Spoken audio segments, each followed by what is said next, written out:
ছোটরা শুধুমাত্র ভালোবাসাটাই বোঝে। তো রাধে রাধে বন্ধুরা, দেখো সোনামা আবার এসছে।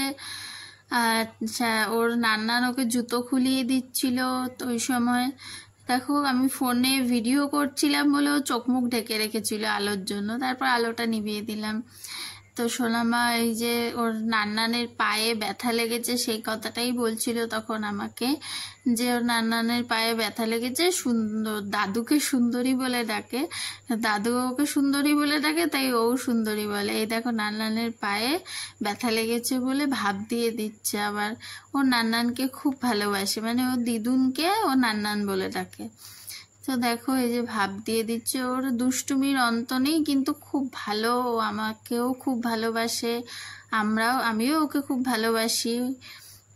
এই যে নান্নানের পায়ে দেখো কি সুন্দর করে করে দিচ্ছে।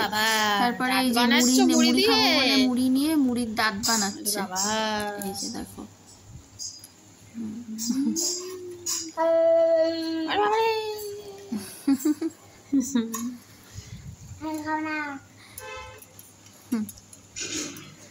দুষ্টুমি শেষ নেই, সারাদিন দুষ্টুমি। এই যে আমি পুজো দিচ্ছিলাম, তো ওর দাদা গান চালিয়েছিল, মানে আমার ছেলে ওর সোনু দাদা গান চালিয়েছিল, নেচেই যাচ্ছে। ওই নাচ গান এই নিয়েই সারাদিন কেটে যায় এখানে আসলেও।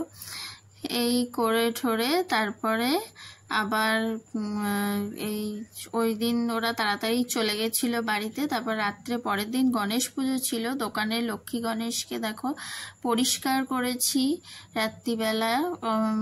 সেদিন খুব কারেন্ট যাচ্ছিল, বারবার করে লোডশেডিং হচ্ছিল। দেখো পরিষ্কার করে পুরো ঠাকুর চকচকে হয়ে গেছে। পরের দিন পুজো ছিল, তা কারেন্ট যাচ্ছিল বলে আর ভিডিও করতে পারিনি।